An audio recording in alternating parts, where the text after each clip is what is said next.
Good morning and welcome to my দাদুবাড়ির pujo blog. এটা হলো দাদুবাড়ির পুজো ব্লগের লাস্ট পার্ট। এই তো এখন হচ্ছে মায়ের ভোগ আরতি, একটু পর হবে হচ্ছে মায়ের অঞ্জলি। তো একে একে তোমরা মায়ের ভিডিওগুলো আরতির এবং পুজোর সব দেখতে থাকো।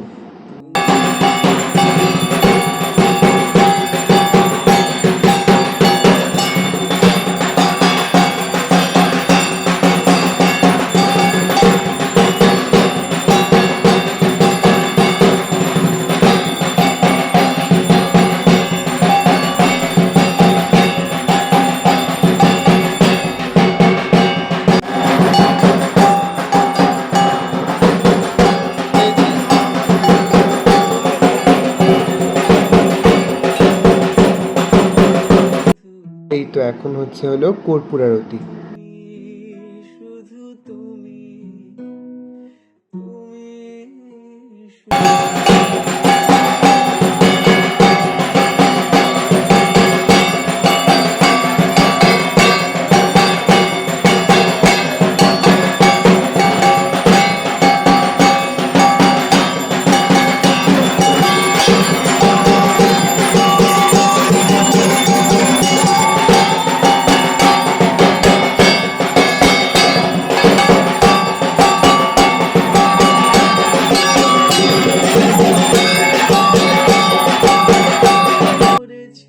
এখন হচ্ছে মায়ের ধূপ আরতি। পুজোর সব থেকে বেস্ট পার্ট হলো এই আরতি দেখা। আমার আরতি দেখা দেখতে কি যে ভালো লাগে কি বলবো। আর এই তো এখন হলো চামর আরতি।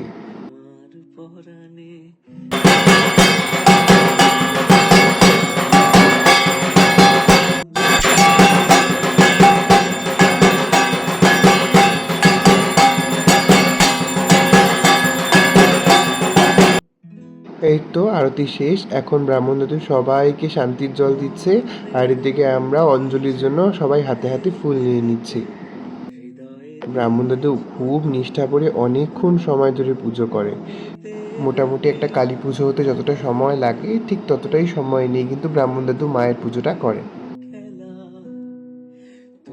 এই তো আমাদের অঞ্জলি দেওয়াও শেষ। যেহেতু অঞ্জলির সময় দুটো হাতই বন্ধ থাকে তাই তো আমি আর ভিডিও করতে পারিনি। এই যে ব্রাহ্মণ দাদু এখন সবাইকে যজ্ঞের ফোঁটা দিয়ে দিচ্ছে, আর এই তো এখন আমি বসে আছি আমার যজ্ঞের ফোঁটাটা নেওয়ার জন্য।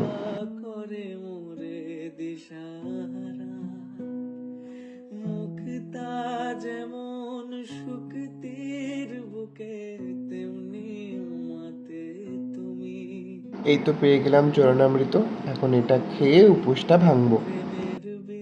এই তো এখন ব্রাহ্মণ দাদু মায়ের ঘরটা নাড়িয়ে দিল। যেহেতু এই ঠাকুরটা 1 বছর থাকবে, এখনই বিসর্জন হবে না, তাই ঘরটা নাড়িয়ে দিয়ে মাকে এখন এখানেই প্রতিষ্ঠিত করলো।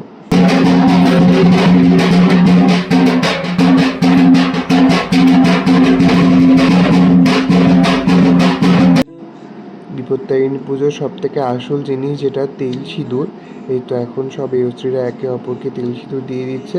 শুধু এয়স্ত্রীরা না, বাকি যারা উপসী থাকে তাছাড়াও যাদের মঙ্গল কামনায় পুজো দেওয়া হয় সবাইকে এখন তেল সিঁদুর দিয়ে দেওয়া হচ্ছে। আর এই দেখো কি সুন্দর লাগে এই পার্টগুলো। প্রতি বছর পুজোর সময় তো এইসব ভিডিওগুলো করা হয় না, পুজো অবধি রাখা হয়, তারপরে এগুলো তোমাদের আর দেখাতেই পারি না। কিন্তু আমি ঠিক করেছি এবছর যেহেতু পুজোর ভিডিও ডিটেলসে হবে তাই সব কিছু দেখানো হবে। এই তো সিঁদুর ছোঁয়ানোর পালা শেষ, এখন কিন্তু সবাই বসবে, মানে যারা ব্রত করেছে ব্রতীরা তারা এখন ব্রত কথা শুনতে বসবে একটু পরে, তোমরা সেটাও দেখতে পাবে।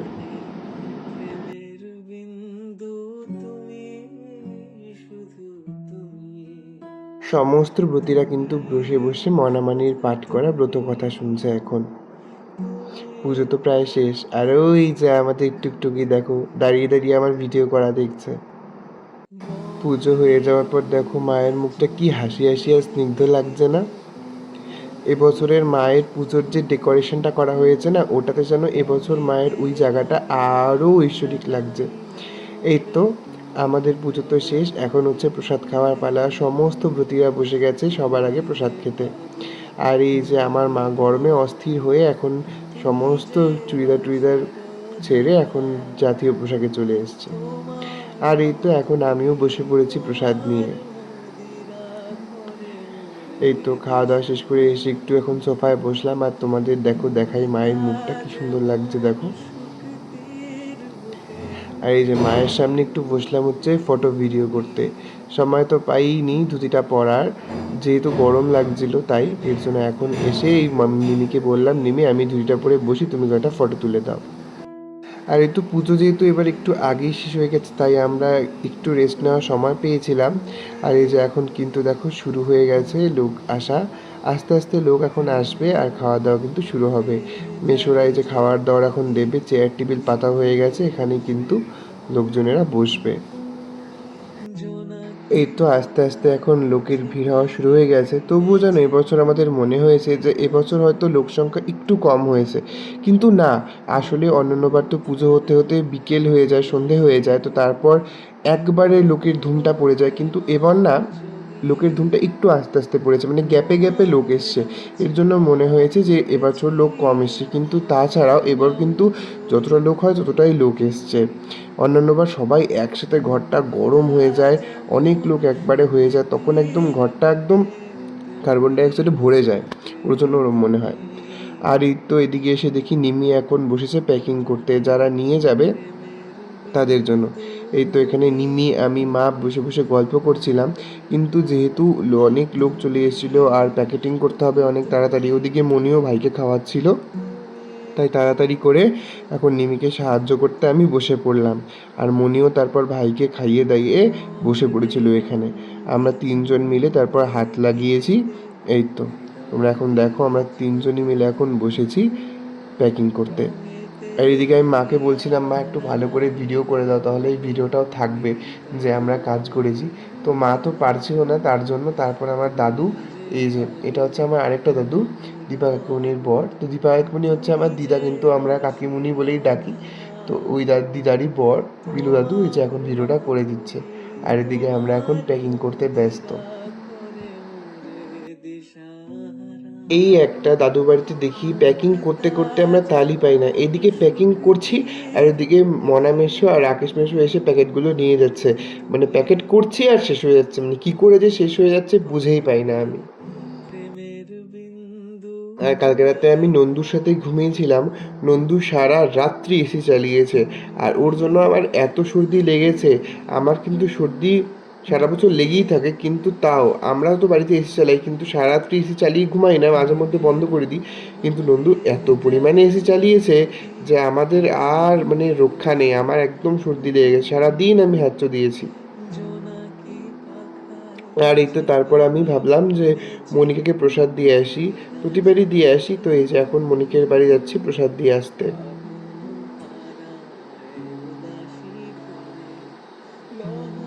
মনিকের তো অপারেশন হয়েছে, ভাই বোনও তো ছোটো, তাই মনিকে আসতে পারবে না, ওর জন্য এখন টোটো করে যাচ্ছি মনিকে প্রসাদ দিতে।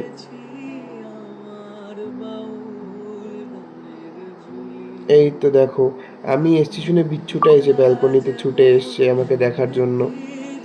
এই যে বুনু এখন আসছে, এসে দরজাটা খুলবে, আর ও ওখান থেকে আমাকে ভেঙাচ্ছে।